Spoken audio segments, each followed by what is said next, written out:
gusto nyo ma-inspire this morning, we got you. Nako, itong mapapanood natin, milyon-milyon ang humanga dahil sobrang amazing transformation niya.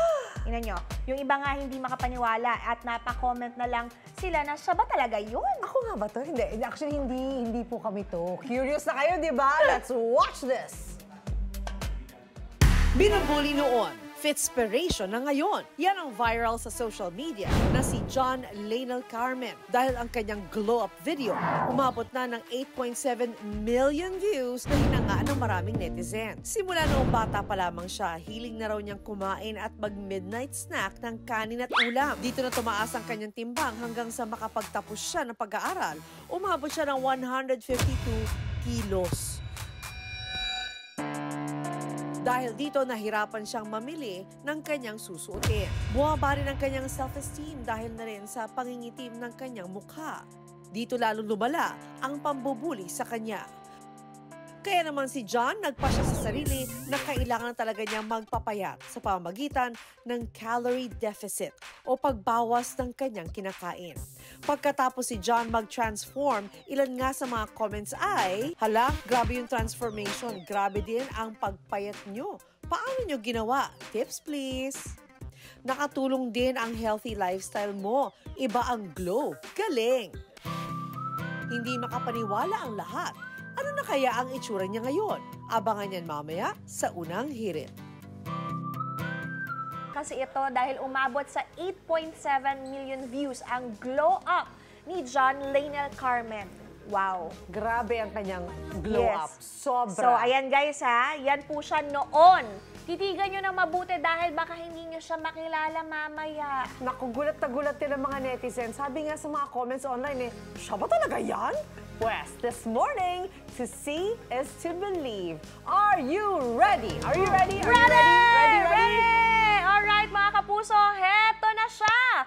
Sabay-sabay nating saksihan ang ultimate glow up ni John Lainel Carmen!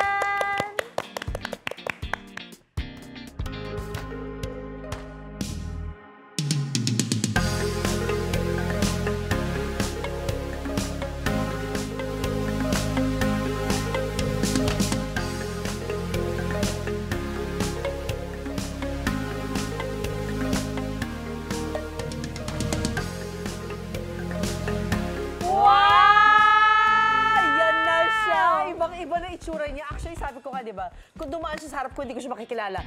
Ikaw ba talaga yan, John? Hello po, good morning. Good morning! Aba naman, John, hindi kasamahan mo kami dito. Grabe ang transformation niya. Hello. Sobra.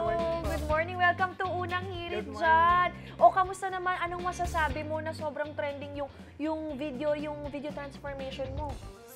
Sobrang saya po kasi mas ngayon, mas kinikita na ako ng mga tao ngayon kasi parang nale-left behind po ako dati. Oo. So, ayun, nag-gain ko po yung confidence. Oo, kitang-kita nga na may confidence ka ngayon. Siyempre, ang tanong ng marami ngayon how? Kaya gusto namin malaman kasi paano mo na-achieve yung, okay guys 152 kilos po ang kanyang before at ang after niya ay 90 kilos. That's halos kalahati mo na wala mo. Sa totoo lang.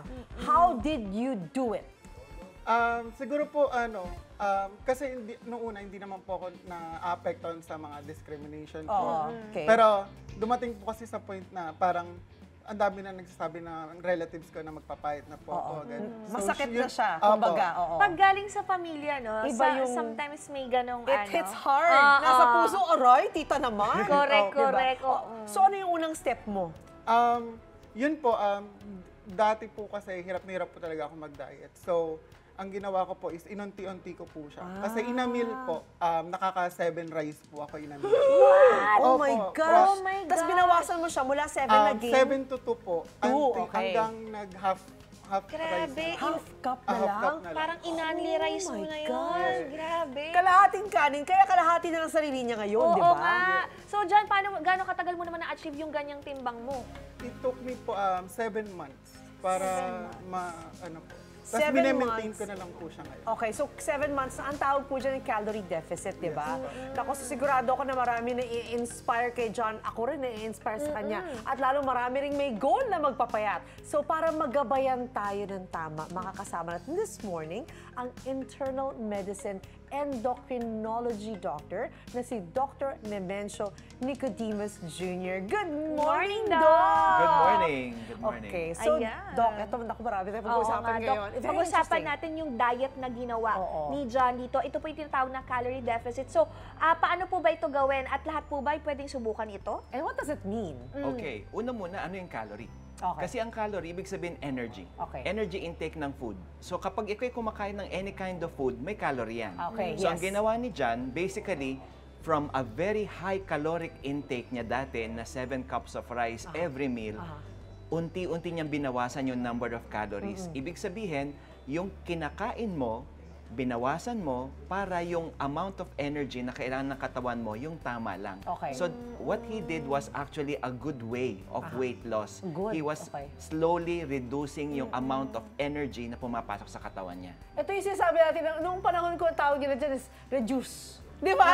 Reduce, okay. Pero Doc, si John kasi inabot siya ng 1 taon para ma-achieve yung weight goal niya. So ano ba yung realistic na timeline para sa pagbabawas ng timbang? Kasi di ba, may mga narinig ako sinasabi nila, kailangan every week to make it healthy, 1 pound, not 1 kilo, 1 pound a week ang weight loss para mas ma-maintain mo. Is that right? Yes, actually yun yung tinatawag naming healthy weight loss. You should be losing 1 pound a week, and para ma-achieve mo yun, you should be achieving 500 calories na deficit. Deficit, Bigyan okay. natin ng example, ang isang cup of rice, 200 calories. So imagine mo na lang, he was eating 7 cups of rice per meal. So ibig sabihin, per meal, 1,400 calories ka na kagad dyan. from rice alone. Oo. Kaya nung binawasan niya yung rice niya, ang ganda ng pagbawas ng calorie niya. Oo, ang galing. So deficit kasi kailangan parang kumbaga, yung mababurn mo sa isang araw, kailangan mas konti pa doon yung calorie na kinakain mo. Tama ba? Tama yun. Okay, okay. Marami rin naniwala nga na nasa lahi ng pamilya ang obesity. Tama ba? Totoo din ba na namamana ito, Doc?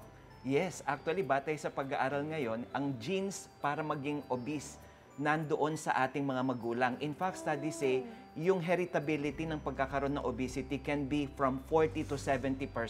Ay, talaga? So, malaki ang genes. Ay, so wala na pala ako excuse ngayon kasi payat na nanay ko.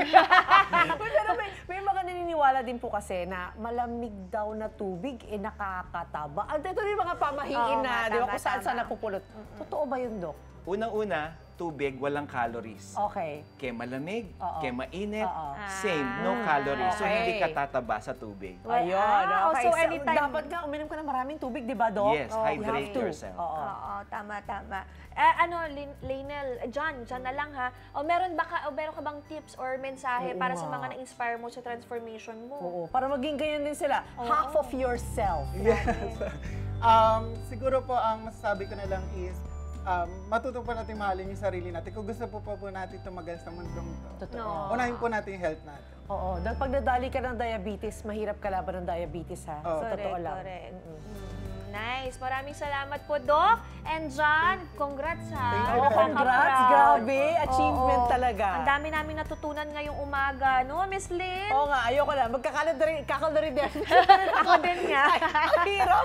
Ang bilis sabihin, ang hirap gawin. Correct, Sa correct. totoo lang, di ba, Doc? Yes. Nako. Alright, para naman sa iba pang inspiring stories, tutok lang po sa Unang Hirit. Congrats, John. Pero John, nag-workout ka ba?